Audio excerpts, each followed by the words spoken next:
Vamos lá, pessoal. Hoje o tema do vídeo é 38 SPL, né, e sua aplicação para defesa. Não vou meter aqui a plataforma, né, a revólver, a tamanho de revólver ou sim carabina, mas ao calibre especificamente. Vamos um pouco da história dele. O 38 SPL é talvez o calibre mais conhecido aqui no Brasil, é o famoso 38. Essa aqui é uma munição padrão, que é com ponta de chumbo de 158 grains. E esse calibre ele se originou no final do século XIX, ali em 1898, se eu não estiver muito enganado, que foi um calibre que ele foi produzido para substituir o 38 Long Colt, 38 Colt, se eu não me engano, que era um calibre muito utilizado na época, mas que estava deixando a desejar em alguns quesitos. Então a Smith Wesson, se eu não me engano, desenvolveu esse cartucho, que é o 38 especial, o 38 SPL. Na concepção dele, naquela época ainda se utilizava pólvora negra. Por isso que o cartucho dele, o cartucho de 38, ele é tão grande em comparação com cartuchos mais, não vou dizer modernos, porque o 9mm já existia na época, mas você vê que ele é bem maior do que um 9mm, porque como ele foi concebido para utilizar pólvora negra, a pólvora negra ela precisa de um volume muito maior de pólvora para poder produzir a energia necessária para empurrar esse projétil, se a gente for comparar com a pólvora sem fumaça. Depois, quando foi abandonado o uso de pólvora negra nas munições, optou-se por manter as dimensões do estojo, e por isso que ele fica normalmente com um volume de pólvora bem baixo em comparação ao tamanho total do cartucho. Se você desmontar aqui, normalmente só vai ter pólvora até a metade ou menos, enquanto que uma 9mm ou um cartucho como 40, enfim, ele vai ter pólvora basicamente até em cima, até próximo à boca. Muitas vezes, inclusive, ela fica levemente pressionada pelo projétil. Então vamos lá. De lá para cá, desde a sua criação, ele equipou muitas forças policiais. Nos Estados Unidos equipou as polícias até os anos 80. Aqui no Brasil foi basicamente a arma padrão até os anos 90. E nos anos 2000 muitas polícias ainda utilizavam revólver, umas até hoje ainda utilizam, lógico, em uma quantidade muito menor, normalmente para serviços internos. Mas a gente via policiais na rua até os anos 2000, pelo menos aqui no meu estado eu vi muitos utilizando o revólver como arma principal. O armamento que era utilizado normalmente era um revólver de 4 polegadas, mais esporadicamente os de 6, mas os de 4 polegadas eram os mais comuns. E na minha visão é um dos melhores tamanhos de cano para esse calibre quando a gente fala em defesa. Tem um excelente equilíbrio entre tamanho e desempenho da munição. O 38 especial ele foi muito tempo o calibre mais potente que o civil poderia ter aqui no Brasil. Até pouco tempo atrás, basicamente os calibres que se poderiam ter eram o 38 especial, 380 para pistola, ou calibres menores. E isso mudou de 2018, 2019 para cá, principalmente falando do civil, não estou falando aqui dos CACs, estou falando do civil, e armas voltadas para a defesa. E com a liberação desses novos calibres, muita gente começou a falar, quando era questionado em relação a calibres, muita gente falava que o 38 era inadequado para a defesa, ou era um calibre pouco potente para a defesa. E terminaria a gente criando algumas situações que é bom esclarecer. Então vamos continuando. Lógico, é inegável que calibres como 9mm, o 40, são infinitamente superiores ao 38, não vou dizer infinitamente, mas muito superiores ao 38 em relação ao desempenho. E mais uma vez, não estou falando aqui da plataforma, porque lógico, uma pistola semiautomática não se compara a um revólver quando a gente fala de combate. Se a gente tem um operador treinado com uma arma, muito bem treinado com um revólver, e outro muito bem treinado com a pistola, com certeza o da pistola vai ter uma vantagem muito grande, seja pela recarga mais rápida, seja pela quantidade de munição, mas se tratando do calibre em si, 9mm e 40, 45 tem vantagens, muitas vantagens em relação ao 38, o que não quer dizer que um 38 SPL seja inadequado ou ineficiente para a defesa. E eu anotei aqui alguns números. A gente tem aqui uma munição padrão de 38, que é essa com projétil de 158 grains. Ela sai da arma ali, de uma arma curta, a mais ou menos 230 metros por segundo. A velocidade é relativamente baixa.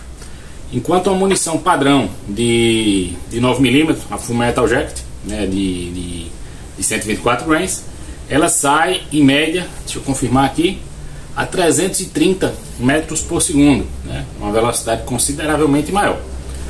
Mas se a gente vai para munições, né, mais modernas, vamos dizer assim, 38, a gente tem munições que vão passar dos 300 metros por segundo, com projéteis um pouco mais pesados do que os tipicamente para 9mm. Ou seja, em relação ao desempenho do projétil, na grande maioria das vezes, ele vai ser satisfatório para a defesa. O que é que vai limitar muito uma plataforma como, por exemplo, um revólver para defesa? São os outros pontos, como a gente já tratou aqui em vários vídeos.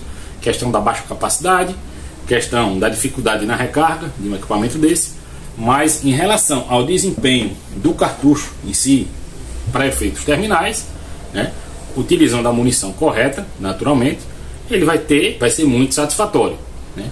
Porque eu dou tanta ênfase nessa questão da munição correta? Porque existem muitas possibilidades de munição. Eu tenho aqui algumas, né, todas munições originais, que a gente vai ver que, apesar de serem o mesmo calibre, tem desempenhos e destinações muitas vezes bem diferentes. Eu tenho aqui uma munição de projétil canto vivo, não sei se vai focar, mas essa munição, pode ver que o projétil fica rente à boca do cano, ele fica todo colocado dentro do cartucho. Essa é uma munição que ela foi desenvolvida e é utilizada para competições, né, para tiro em papel, principalmente porque o formato do projétil canto vivo, ele ajuda muito a cortar o papel de forma mais precisa, né, para facilitar na contagem da pontuação. Não é uma munição indicada para defesa, né, apesar de que certamente tem um poder lesivo, né, e potencialmente letal. Ela não é indicada para defesa. Normalmente é uma munição com carga bem baixa em relação às outras. Aí a gente tem aqui o padrão, que é de 158 grains, que foi muito tempo a munição que equipou as armas de policiais e até hoje equipa as armas dos vigilantes. Mas ela nem de longe é a munição, pelo menos na minha visão, munição mais adequada para a defesa, né? Ela tem um projétil de bom peso, né? 158 grains é excelente. Muito possivelmente ela vai ter a penetração necessária, né, para atingir ali estruturas importantes em um disparo, principalmente um disparo direto, né? Em um disparo indireto, por ser ponta de chumbo, ser mais mole, pode ser que ela não penetre o suficiente. Mas a gente aqui já tem algumas munições que são mais voltadas para a defesa, né? Eu tenho aqui uma munição nacional, que é a que atualmente eu utilizo para defesa, e tenho duas importadas, né, só para título de curiosidade. Essa daqui é uma Federal mais P, com projétil semi-encamisado, né, de ponta oca, e 158 grains, né, não me recordo aqui exatamente os dados técnicos dessa munição. E essa aqui é uma munição que também era muito utilizada para defesa, né? Hoje não se encontra mais aqui no Brasil, mas antes se encontrava muito. É a munição da CCI, né, com projétil ponta plana, né, 158 grains, também, se eu não estiver enganado. E a curiosidade dela é que ela tem o estojo de alumínio, né? É um estojo que não é recarregável, pelo menos não é indicado a recarga dele, mas que é uma munição que era muito utilizada para defesa. Essa configuração de projétil aqui eu acho excelente. Hoje, quando eu utilizo 38 para defesa, eu particularmente optaria por uma munição de ponta plana, né, dessa semi-encamisada ponta plana. Como é bem mais difícil de achar, a que eu tenho utilizado ultimamente é essa daqui, a de ponta oca, de 158 grains, mais P. Para mim, essa é a melhor configuração atualmente das munições nacionais para defesa. Tem a Gold, que eu já vi alguns resultados de balística terminal dela e não foi satisfatório, né, pelo menos o que eu vi ali eu não gostei. E essa aqui, apesar de ser uma ponta oca, ela dificilmente ela vai expandir, né? Ou seja, ela vai se comportar como uma munição de ponta plana ou como um ogival, né? Tendo uma boa penetração, né? Por ter uma boa velocidade e também um bom peso de projétil, né? Para mim essa é a que eu utilizo, que eu mais confio das nacionais. Tem munições novas, né? Tem o ProShock, que falam que vai vir muito boa, né? Eu ainda não tive a oportunidade de testar, mas hoje, né, eu vou mais pelo certo, né? Iria ou numa ponta, né, ponta plana, né, encamisada, enfim, ou de chumbo, 158 grains, ou, como não encontrei, atualmente vou nessa aqui, beleza? Mas enfim, esse era o recado, né, em relação ao calibre 38. E na minha opinião, ainda é um calibre que é muito eficiente para a defesa, apesar aí de algumas considerações que foram feitas nesse vídeo. Mas sim, na minha visão, ainda é um calibre muito eficiente para a defesa. Beleza? Aqui foi o MT Mag, deixa aí sua opinião no vídeo. Um abraço, até mais.